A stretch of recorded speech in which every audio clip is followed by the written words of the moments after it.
So, folks, we're about halfway through the first season, and if you want to hear us do the second season, we want to know. So join our Facebook group. That's facebook.com/groups/HIMYM Superfans, and leave us a message there.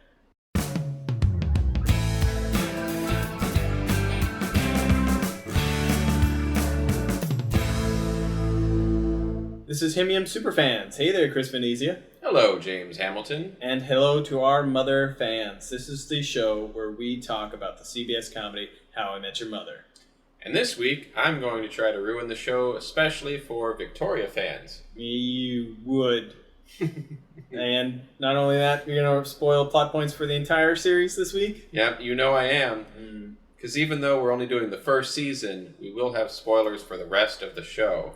So if you don't want to know that Victoria actually is a ghost, but her temporary corporeal form isn't explained until season 8, then maybe come back to this podcast once you've watched the whole series. I can't wait for the reboot where they bust those ghosts. So this week we're watching Drumroll Please, a.k.a. busting my apple bag. He's been busting his apple bag all day. So this is episode 13 of the first season, if you want to join us after this. Originally aired January 23rd of 2006. Was written by Gloria Caldron-Kellett, who also wrote The Duel, First Time in New York, Showdown, that's the Price is Right one, yep. And everyone's favorite, How I Met Everyone Else. Yep, and it's directed by Pam Punny Fryman. So, James, we've got another mystery episode. It's been too long since we've had a mystery episode. Dude, it was like the pineapple incident. That was like 3 episodes ago. Yeah, that was not that long ago. But it worked so well that they turned around and 3 episodes later had another mystery episode. So what's really going on in this episode, Chris? So, this is the 13th episode.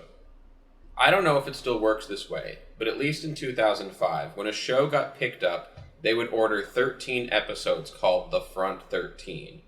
If the show did well, they'd order the back 9 for a total of 22 episodes for the season. Drumroll Please is episode 13, so if the show was canceled, this would be the last episode for the series.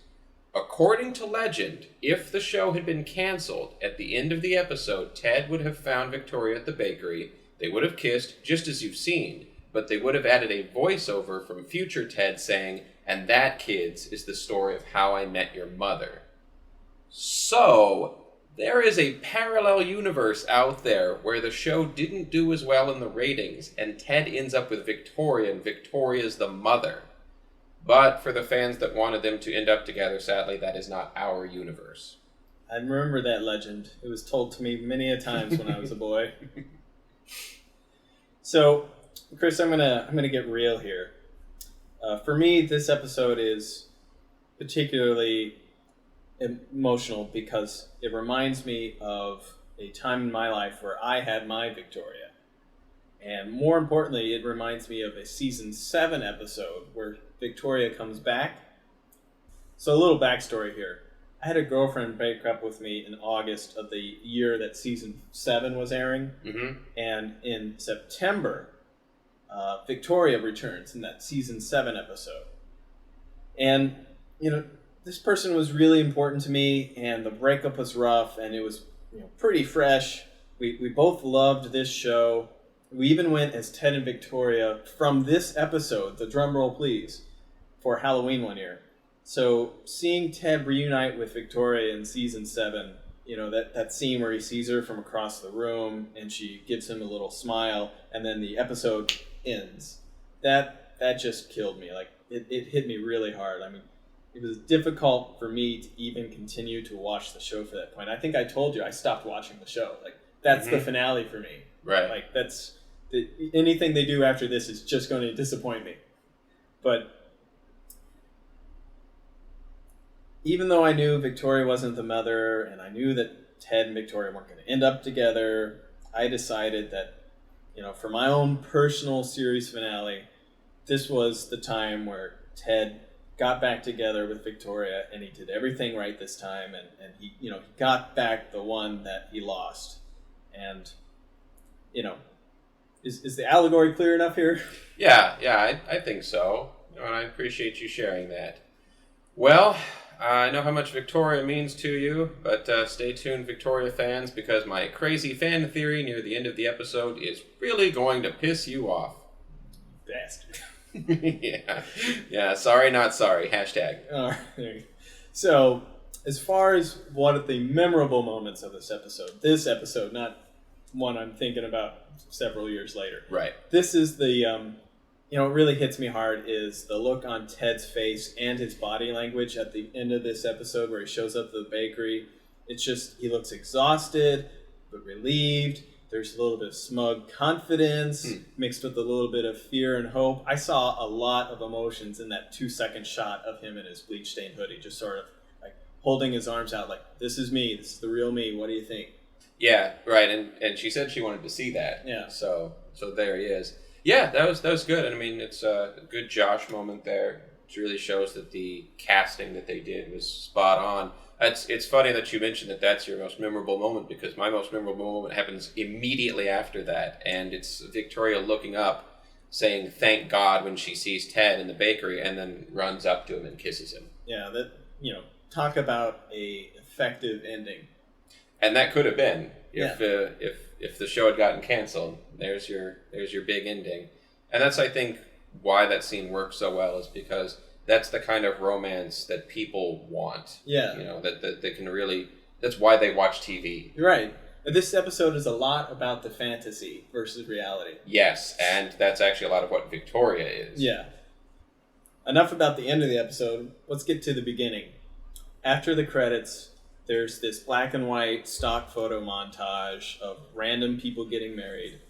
Future Ted tells his kids that there's a lot of big romantic moments in life, but those moments are subject to cruel reality eventually.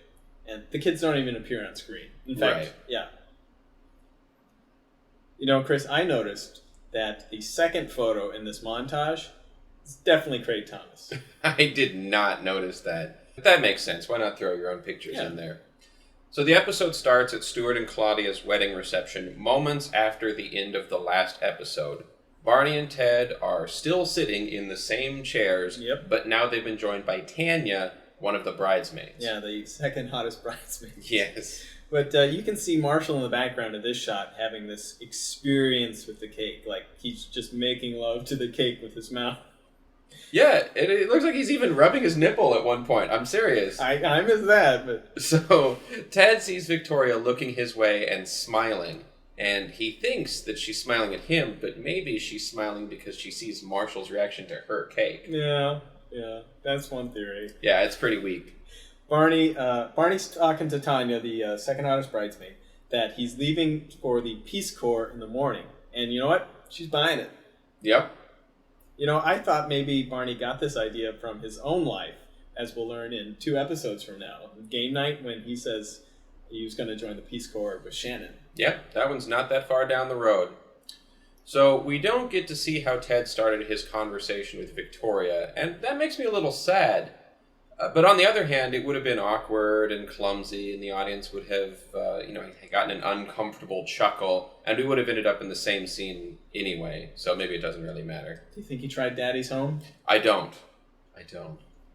You know what? In a way, this kind of makes sense, because future Ted is telling the story of Victoria, and he only remembers the important parts, like the almost kiss and the dancing, and the first words out of his mouth probably aren't that important.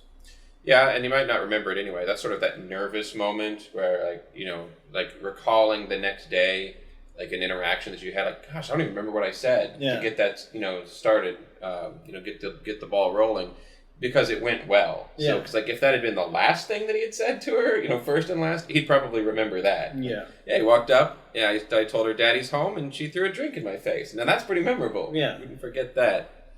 But the next day, which would be Sunday, Ted gets up and talks to Lily and Marshall out in the living room. And it's another one of those lounging weekend pajama scenes that I love. Mm-hmm. But it's more interesting than that. The whole episode takes place on Sunday and flashing back to Saturday. Ted almost doesn't figure out how to find Victoria, but instead he finds her the day after their awesome night. And I think some of the romance would be lost if it took him a few days or weeks to find her. Absolutely. And it has that meant-to-be destiny kind of feeling that he was able to find her so quickly. And imagine it from Victoria's perspective. On Sunday, she was really hoping Ted would find her, and he does. Yep. It feels like destiny, but by Monday or the next week, though, she might have felt like it didn't mean as much to him and not be as interested. Yeah, he would have just been that guy I met at that wedding that one time. Right. Marshall, again, mentions the cake, and he's obsessed about the cake in this episode. But it's important, and it'll come up later. That's true. So Ted and Victoria discuss wedding goggles. It's when there are these big romantic feeling moments that feel real, but they're just imaginary. That the next day reality sets in and the moment doesn't feel romantic anymore. And this makes my previous point why it's so important that the next day be just as romantic. Yeah. So Victoria proposes that they have this great night, never see each other again, so that they can make this memory that will never be tarnished by cruel, cruel reality. And when they're old and gray, they can look back onto this night and it will remain forever perfect.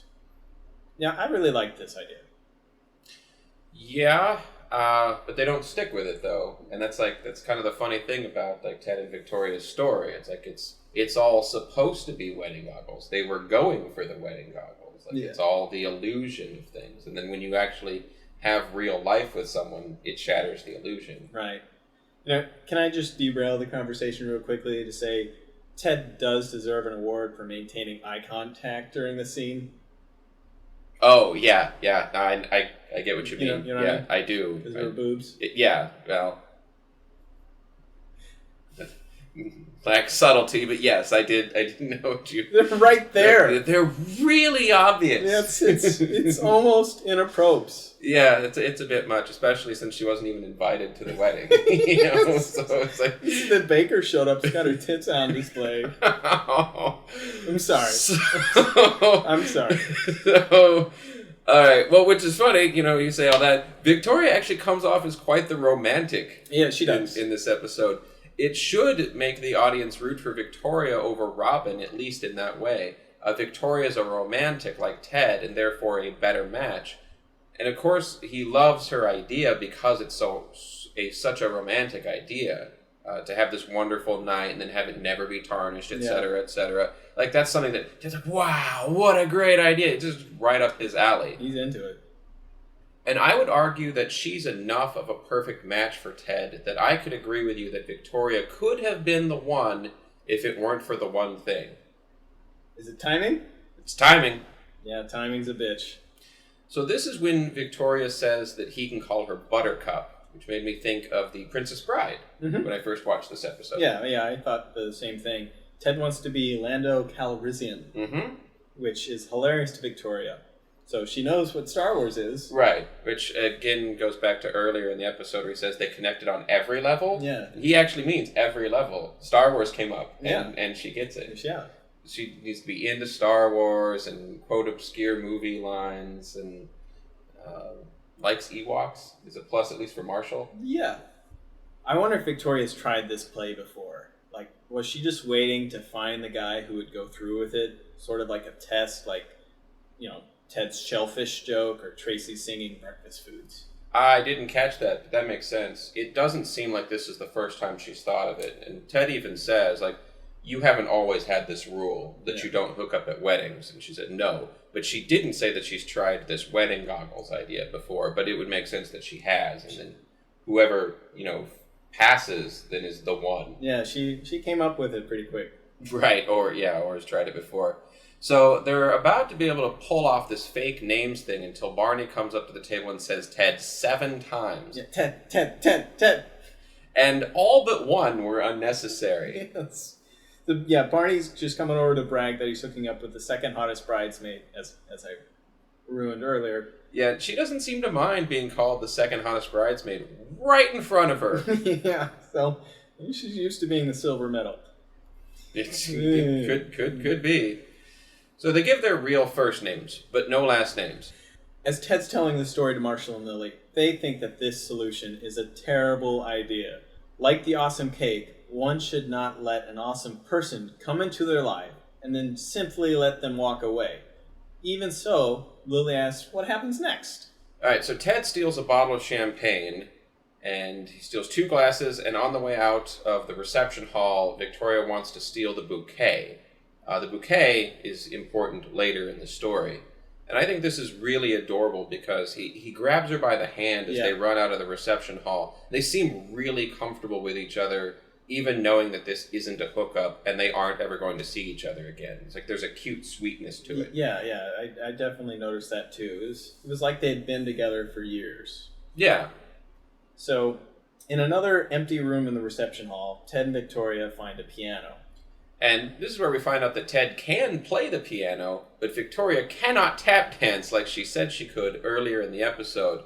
And it's pretty obvious that she can't tap dance, but he's pretty generous to her and says that she did a good job. Yeah, they're very flirty. And this is a really romantic scene. It has all the elements of a perfect fairy tale. It's dangerous because they stole champagne and glasses and the bouquet of all things. And because they're in a part of the building they're not supposed to be in, playing a piano that they should not be playing. Yeah. It doesn't belong to them. So they're learning about each other. Victoria learns that Ted can play the piano, and Ted learns that Victoria cannot tap dance, but he also learns that she can pretend really well, and she's playful, and it's cute, and she makes an effort to pretend to tap dance instead of just coming clean about not being able to, and they're being vulnerable and learning about each other. Yeah, I really like this because, like you said, Victoria's not afraid of a little self-humiliation. She's open. She says yes. She just says yes to life, to adventure, to trying things. I mean, just imagine that same scene if she said, no, I can't tap dance. And she just shuts down the flirty exchange between them and leaves Ted with nothing to work with. In my dating adventures in 2016, I've met a lot of, I'll say, closed or no people. Like Victoria's a very open, very yes person. Yeah, people who are more adventurous and are more open to trying adventurous things are more attractive. And I think that goes for either gender. Like, adventurous men are attractive and adventurous women are attractive. It's adventurous people are attractive. Yeah. So in the midst of all this sweetness, Ted goes to kiss her. And Victoria says that they're not going to kiss tonight. And then we get the that lovely little piano thing. Yeah, Ted plays the sour note. Yeah. Did you have a crazy theory here? Yeah, I do. So, crazy theory. The way Victoria says, we're not going to kiss tonight, sounds like she wants to kiss another night. And maybe she meant, we're not going to kiss tonight, which means we will never kiss. But it sounded more like a subtle clue to Ted that she would want to kiss another night. And maybe this is the first subconscious clue from Victoria that she wants Ted to find her the next day. Yeah, she explains that kissing would break the spell and make it real. One of them could use more tongue or not enough tongue. Yeah, I don't think the quantity of tongue is what makes it real. I think she was worried that the kiss could be too good, and then she'd want to break her solution agreement. Yeah.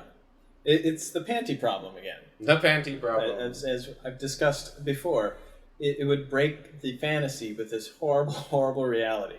It's interesting here because they sort of play it from a female perspective, the female panty problem, if you were. It's in both cases, like for guys, the panty problem, or at least in the movie High Fidelity, Rob was imagining that his female companions would be these salacious, lustful women, and I think this shows another example where maybe at least from the writer's perspective, the female version of that is not so much about sex, but romance. Okay. Yeah, I can see that. So to try to find out who Victoria is, Ted calls Claudia as she's boarding a plane to Honolulu. And the short scene shows Stuart already flustered with his bride, and Claudia still venting some wedding-related stress, which is well-deserved, but she's venting on Ted. Yeah. Claudia says she knows that guest list front and back, and there was definitely no Victoria at the wedding. And then she hangs up on him. Yep. And you don't get to see it, but Stuart must have not thought that that was appropriate for her to do to their friend Ted. Yeah. Or to at least his friend Ted. Yeah, they book in the episode with these phone calls, which I think is kind of nice. Mm-hmm. After the act break, Lily says, Victoria must have used a fake name, a second fake name. So Marshal jokingly suggests that she was a ghost. Now, I want to point this out because the joke isn't that she was a ghost. The joke is that she isn't a ghost because she has a corporeal form, but ghosts are totally real. Yeah, I don't know if it was a joke. Yeah, maybe that one is less funny after I explain it. Yeah. So maybe she's a poltergeist. Could you explain to me and our fans the difference between a ghost and a poltergeist? I believe a poltergeist, or poltergeist, if it's a bird, is a ghost that can manipulate objects in the corporeal world. So, still a ghost, just a ghost with superpowers. Totally real fake fact. Yeah, I have no idea. So Ted knows that Victoria was sitting across from the bridesmaids, and the gang knows that Barney spent the night with the second hottest bridesmaid. Mm-hmm. So Ted calls Barney, asking him to call the bridesmaid back to ask her about Victoria. Yeah, and this was where we discover Barney's Sunday morning is a little different from the rest of the gang. He's already out of the house, and he's getting a massage when Ted calls him. Ted's like, you gotta call her again and find out who Victoria was. And he's like, no, I won't. And Ted says, why? And I love this smash cut to the bar where they cut the scenes apart mid-dialogue. It's a little bit of TV logic, you know. It's fun to think about this missing scene where Barney says, no, I won't, hangs up the phone, finishes his rest of his massage, another 20, 30, or 40 minutes, and goes home, showers, gets dressed, calls everyone to meet him at the bar, orders drinks, sits down, and then the first words out of his mouth are, because we just hooked up last night. Yeah, I love that. It works for TV, and the transition is designed to have your brain skip over it. Yeah. But, yeah, I mean, if you really think about it, it makes no sense whatsoever. Yeah. So, yeah, Ted going all castrati over this new woman is not something that Barney's interested in helping out. Interesting side note, do you know what a castrati is? Yes, I do. It's a male singer who has been castrated before the age of puberty so that they would have a specific sound as they continued to age. It's outlawed in all developed countries because it's barbaric. Yeah, that one actually, How I Met Your Mother did not teach me that one. Oh, you knew that one? Yeah, I did know that one. All right, so Ted convinces Barney to dial his hookup by promising to go to Foxy Boxing. Which I looked up, that's actually a real thing. Yeah? Yeah, that's and it's not just one place. That's like a whole league or something. The bridesmaid is no help, but she does get Ted to mention Victoria's memorable shoes, the brown shoes with a little snowflake. Yeah, and even so, Ted decides it's hopeless and he gives up. Drink many beers. Yeah, no, and I like that because Ted feels like the universe is telling him to let this go, that the whole point of the night was to never see her again. Yeah. And he embraces that again, back to like the carry the moment on until they're old and gray and they have this perfect, untarnishable moment. And like, let's just let it go. Now, the universe isn't doing that because it's going to bombard him with 2 more pieces of information as the episode progresses. But, he tries. Yeah. Later that day, after Lily had her daily glass of wine or 3, she tells Robin the whole story. And turns out Robin knows who the girl with the brown snowflake shoes is. Right. So Robin reveals that she came to the reception and discovered Ted and Victoria mid-drumroll. Mm-hmm. They weren't kissing, but it looked like to Robin that they were about to kiss, and Robin is having a difficult moment with it. She goes to the bathroom to cry. She locks herself in a stall. Victoria comes in and offers her support. Robin denies crying in the stall or crying ever. What we know about Robin, having watched the entire series, is that she had a pretty rough childhood and teen years, with her very strict father, and especially her father treating her like a boy. So it's likely that she developed this, I'm not crying, I never cry, sort of attitude because her father sort of disapproved of any sort of crying or emotional outburst like that. Yeah, I'm sure he did. So Lily talks to Robin about her crying, her feelings. She says, that's nothing but how you feel. And those those are like raw feelings, like an involuntary reaction. Seeing someone you like with someone else and crying, that indicates that Robin feels something. But feelings aren't facts, and Ted and Robin still want different things, and Robin can choose to ignore her feelings if she thinks Ted would be a better match for Victoria. Yeah, Lily's opinion is that, your feelings should direct your actions, and I think you're saying that as an adult, you have to weigh your feelings against your responsibilities, and she sort of has a responsibility here to Ted to acknowledge that she may sort of, she has a crush on him, but they don't want the same thing. So it's, unfair of her to give into her feelings, her emotions, knowing that it's not going to work out. That's exactly, what I was trying to say there. So the guys are down at the bar. I want to point out that they're wearing the same clothes, so it's definitely the same day. But one more funny thing about this, Barney had time to go hook up with Tanya again across town. He takes a while to do it, as he says in later episodes, the only way he knows how. Only way I know how. And then makes it back to the bar before this scene where he's, at the bar with his money that he earned, that he got paid. He got paid for sex. And Ted and Marshall were there the entire time, all day. Lily took a little bit of a break to go hang out with Robin, but then they're all back down there again. Yeah. Just as the gang shows up, Stuart calls Ted and hands the phone to Claudia, who we now discover has had a very assumingly tense conversation with her new husband and at least one very overpriced vodka cranberry. They all drink vodka cranberries. Yes. And she just calls back to apologize to Ted. But Marshall takes this opportunity to remind Ted to ask about the cake.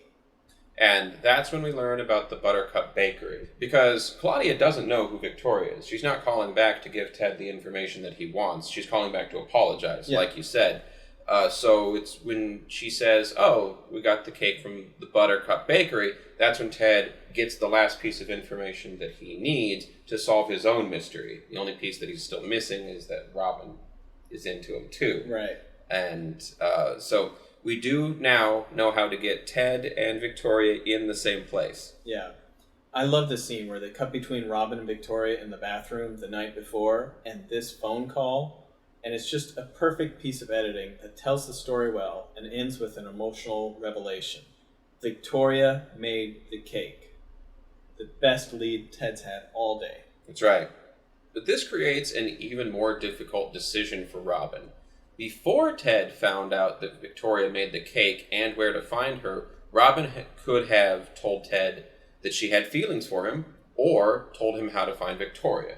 She had that choice. Now that Ted knows how to find Victoria, Robin doesn't have that piece of information to withhold, so it would have to switch to, I know that you could find Victoria, but I realized a few minutes ago that I want to be with you. And I just don't see how she could do anything other than tell him to go get Victoria, because asking him to give up Victoria to be with her would come off as really selfish to me. Yeah. It's actually it's actually a great piece of storytelling because it takes the pressure off of Robin. It does. In the fourth and final act of this episode, begins with Marshall the food monster again. Marshall insists that Ted marries her and they move in together immediately. Yeah. Yep, he like freaks out on Lily. Yeah. Lily says, "No, don't go find her." What, baby? No. Yeah, he's like, because the cake. He cares a little bit more about the cake than Ted's happiness at this point. Yeah. I'm okay with that. Yeah, and this is where Robin and Lily are arguing. Ted's caught in the middle. Ted's like, "What? Come on, Lily! All day you've been busting my apple bag." Yes, I know you like that line. It's my favorite line. So Robin looks uneasy, and when Lily pulls her into the conversation, Ted looks at her with a look of like confusion and anticipation. He's like, "What? What do you have to say, Robin? I'm all ears." Yeah. And she says, go get her. So that's the decision that she makes, is to not do the ultra selfish thing. Yeah. Because like you said, it takes the pressure off of her. Like she doesn't have to make the decision anymore. It's kind of made for her. Mm-hmm. And Barney's excited because he thinks that Ted's going to say yes to this. He says, "Ted, suit up." Ted does say yes. And then he says no. Right, because it's not a suit that's going to impress her. She's already seen him in a tux. Yeah. She wanted to see him. She said, Weekend Ted sounds really hot. Uh-huh. But we haven't gotten quite to there yet. So in a flashback on Saturday, Ted and Victoria return to the banquet hall to find that everyone's gone and the staff is cleaning up. Yeah, and luckily for them, the staff decided to leave their boombox there. So Ted turns on the music, and they start to dance, because Victoria says, I wanted one more dance. Right. This is where Ted breaks the spell a little, saying he may look good in a tux, but real Ted wears jeans and a bleach-stained hoodie. Right, so there's the bleach-stained hoodie. You're right, he does break it a little bit, or he's like starting to waver, like put out the vibe. It's like, yeah, this whole solution to the wedding goggles problem is good so far, but I would really like to see you tomorrow. Yeah. Kind of thing, without saying all that. But wanting to show Victoria the real Ted, he does hoodie up, and the whole gang, minus Robin, take a cab to the bakery. And they don't explain why Robin isn't there in the show, but I think the audience can speculate that she made a reasonable excuse as to why she couldn't be there. She doesn't want to be there, but I'm sure she said something that made total sense, like she has to work early or whatever. Yeah.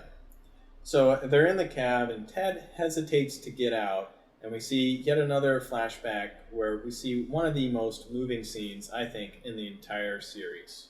So Ted has had a good night. He's made some great memories, but there is one thing that will suck, and he says that it's watching Victoria walk away. Yeah, and this is, I think, where we might disagree, but I think Victoria's plan here is genius. She tells Ted, just close your eyes, and she silently walks away so that when he opens her eyes, she's just magically disappeared, like a ghost or an apparition. Yes, I guess so. Yeah, and I really like this because, from Ted's perspective, it is better that she's just there one moment and gone the next, rather than having to watch her leave. To me, though, and yes, I do disagree, to me, I feel like it didn't work. It's a beautiful sentiment, but he wanted more. I mean, walk away or disappear like an apparition, he wasn't done seeing her. Yeah. I also got to say, I love Ashley Williams' performance in this scene, because you could just see, like, it's written all over her face that she's not sure she wants to go through with the wedding goggles plan. She doesn't know if she wants to give up on this guy, Ted. And, she might be giving up on something, but at the same time, she's like, it's still so great right now. If I just end it, it will always be great. It's a mix of emotions in her face. Yeah, she's torn between, the thing that she said and the thing that she wants. Kind of like we were talking about earlier with the feelings. Like, your feeling tells you to do one thing, but you've already made up in your mind to do another, and you get to choose which one you're going to do, and she chooses what she had already promised to do, at least in that moment. So back in the cab, Marshall is falling asleep in the back of the cab, and it's funny, because he nods off, and he opens his eyes, and he looks around, and then nods off again, he's trying to stay awake, but he can't. He's not pretending to fall asleep to be rude. He's not, being a jerk. But Ted takes forever to get through his story about how, yes. He shouldn't go into the bakery. That Marshall can't help it, and he starts nodding off in the back seat. He's been drinking all day. Well, that's true too. Yeah, it's probably caught up to him. Yeah. But he looks like he's trying to fight it, but he can't. Yes. And Ted's romantic monologue that's likely captivating the audience at this point. They may not even notice him in the background. I didn't notice, I mean, for several times I've watched this, and I didn't notice it until I was, specifically blocking Ted out of the picture, and finally see Marshall in the background in this funny moment. But yeah, it's like the audience is likely, riveted by Ted's monologue. Yes. Especially if they've never seen it before. But when you pay attention to the background in the show, some fun things happen. I think it makes sense because we as the audience, we haven't heard this really kind of speech before, but Marshall and Lily and probably Barney have heard it many times, and they're just tired of it. Yeah, Marshall has heard these speeches a lot, and as the years goes on, he hears these monologues even more. He even busts Ted's apple bag in the finale episode when Ted doesn't move to Chicago because he met Tracy. Yeah. And he says something like, there he goes again, kind of thing. It's just like, oh, that's that Ted. Oh, it's Ted. And so, he's tuning him out. He's been drinking all day. He's sleepy. Yeah. Just, you know what? Just rest your eyes, Marshall. Yeah. You've done enough today. Yeah. So Ted's speech and the editing, it really builds the drama. But in true sitcom fashion, dare I say true How I Met Your Mother fashion, Barney breaks the tension with a little bit of potty talk. Yes. Shit, or get off the pot. Yep. So that gets Ted to at least jump out of the cab. Right. And I want to say this, Chris, this next few minutes of the episode, they really slow down the pace. Yeah. And they really build the tension. As Ted crosses the window of the Buttercup Bakery, he literally slows down. He lays eyes on Victoria. She's doing some late night cupcaking. Yeah, she has tough hours. Yeah. And then Ted enters the bakery, and here, what I said earlier, it's the body language. He's just sort of presenting himself here. It's like, here I am in my bleach-stained hoodie, as I said I was going to be, and, are you still interested? He's vulnerable, yet fearless. Yeah. Yeah, and Victoria looks up from her work and says, thank God, and rushes over to him, and they finally get that kiss. Yeah, and that's the end of the episode. It's wonderful. It is. So, Victoria fans, here's Chris's crazy fan theory. Victoria is a ghost? No. Actually, I argue that removing Victoria from this show changes nothing. What? I mean, she's sweet, she's romantic, and she adds that sort of playful innocence that contrasts with Robin's straightforward, feet-on-the-ground, sexual attitude. Mm-hmm. But if Victoria wasn't in the show, nothing would actually change for Ted. Mm-hmm. Ted still dates Robin in season 2. It's just delayed by a few months. When Ted dates Victoria again later, it doesn't change his living situation. He'd already moved out from the apartment where Robin lives by that point. Victoria doesn't want him to be friends with Robin, and he chooses Robin. Ted doesn't grow in any way by dating Victoria because they were already so similar. Mm. She doesn't challenge him in any way. He started out romantic and stays romantic and keeps on being romantic. All that, and Victoria is still my second favorite girlfriend of Ted's. Second favorite. Yeah, next to Tracy. But I'm not saying she doesn't add to the story. I'm saying that if you take her away, nothing about Ted's timeline changes. And so, yeah, I guess maybe I am saying that Victoria is really a ghost. Oh, well.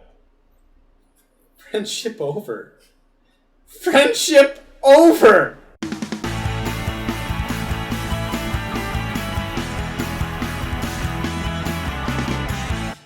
It's okay, we made up. Right, we're going to be friends still. So, again, the guest stars include the Williams sisters, not really sisters. Right. Ashley Williams as Victoria and Virginia Williams as Claudia. Yeah, we've got Matt Boren as Stuart. Got Naperia Groves as Tanya. The second hottest bridesmaid. That's right. And Kelly Stables as the masseuse that's walking on Barney's back. Yeah. Do you think she called her parents and said, I'm going to be on TV? Hopefully not. Oh, it's just her feet, folks. It's a spoken line. Sorry. Yeah. Some new places. So, of course, we see the Buttercup Bakery, which a bakery comes back in season 7. I don't think it's technically the same one, but it could be. Yeah, I mean, it didn't look the same in that season. We get the reception hall, or at least the only places that are new in this episode are like the places with the piano and things like that. The places that they were running around. I guess the bathroom. Yeah. The secret places of the reception hall. And one shot at the airport. Yeah, just the passenger boarding area. Right. Yeah. So the dance where Ted's talking about his bleach-stained hoodie. Yeah. The first dance or the last dance or whatever you want to call it. In my mind, Victoria and Ted dance to Moonlight Serenade. But as far as I can tell, there is no version, TV, Netflix, DVD, or otherwise, where they dance to Moonlight Serenade. At least in the Netflix version, it's You Don't Know Me by Michael Bublé. Bublé, a remake of the Ray Charles song by the same name, You Don't Know Me, which is also, listen to the lyrics, it's very appropriate to the scene. I have no idea why I remember it wrong as Moonlight Serenade. I totally missed this song. I was actually thinking of the piano song when they were doing the tap dancing. And that one, I think, was pretty easy for people to identify as the entertainer, the good old 1902 ragtime ditty by Right. Scott Joplin. Da-da-da-da-da-da-da. So, Chris, do you have a life lesson this week? I do. It's stay adventurous. I like that. Be open. Say yes. Yeah, exactly. Be open-minded. Don't be a bitch or a dickhead. Oh.